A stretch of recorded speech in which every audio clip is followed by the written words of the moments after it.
Hello everyone and welcome to a fresh edition of IndianTelevision.com's News of the Week, where we ensure that you stay updated with all the latest happenings in the Indian media industry. Let's do a quick recap of this week's top stories. TRAI came out with its final recommendations to put in place a transparent, credible and reliable television ratings process in India. One of them was that there should be a minimum of 20,000 panel homes which have to be set up within 6 months of the guidelines being implemented. Secondly, agencies who don't obey the guidelines will be penalized 10 lakh rupees to 1 crore rupees for the first 3 instances of non-compliance, and the 4th instance would lead to the cancellation of registration. TRAI was in the news again. At an open house held in Delhi on 12 September, the body has given a 1-week extension to aggregators to come up with any further recommendations on the August 6 consultation paper that it had issued. Around 200 people representing all stakeholders were present at the meeting and had put forth their views. While a majority said there was a need for further regulations, many felt that TRAI needed to fine-tune them. Nickelodeon India, a part of Viacom 18 Media, is pulling out all the stops to adapt to the changing times. Nick India has revamped its website, making it completely gaming-centric, along with displaying its great library of video content. Says Viacom 18 VP and Business Head Digital Media Rajneel Kumar, the idea is to grab the attention of the young net surfer and lead him or her to the Nick India website, and the strategy has worked wonders. He goes on to say that the revamped website has since seen more than 50% growth in traffic, a 150% increase in the time spent, and more than 650,000 gameplays in the last 60 days.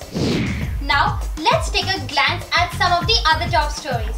It's like a homecoming of sorts for senior television professional Nachiket Pantvaidya, who has put down his papers as General Manager of Star India to join Sony.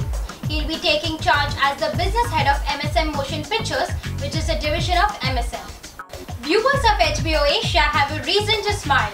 Starting 22nd September, the Asian arm of HBO will premiere its first original series, Serangoon Road, a detective noir set in Singapore of the swinging 60s, every Sunday from 9 to 10 p.m. HBO Asia Head Programming and Production Erica North describes the series as the right mix of mystery, romance, action and politics. Star Plus is bringing back to Indian drawing rooms the mythological battle between good and evil, but with a contemporary twist. Starting 16 September, the new 128 episode Mahabharat will premiere on the channel and will be telecast from Monday to Friday at 8:30 p.m. The channel has roped in Indian and international companies to work on the visual effects. The production cost is being estimated at approximately 100 crore rupees, out of which the marketing cost would be around 20%. Reports are that the INB Ministry is collecting data from broadcasters to discover the loss that they would incur on account of the TRAI-mandated 12-minute ad cap. The ministry is then expected to prepare a consultation paper within the next 10 days. Promoters of Hinduja Group, Srichand and Gopichand Hinduja, were presented with a Lifetime Achievement Award by the Asian Achievers Awards for their contributions to the United Kingdom's Asian community. Says Hinduja Group co-chairman Gopichand Hinduja in his acceptance speech, "This is a great honor and makes our responsibility more difficult and harder.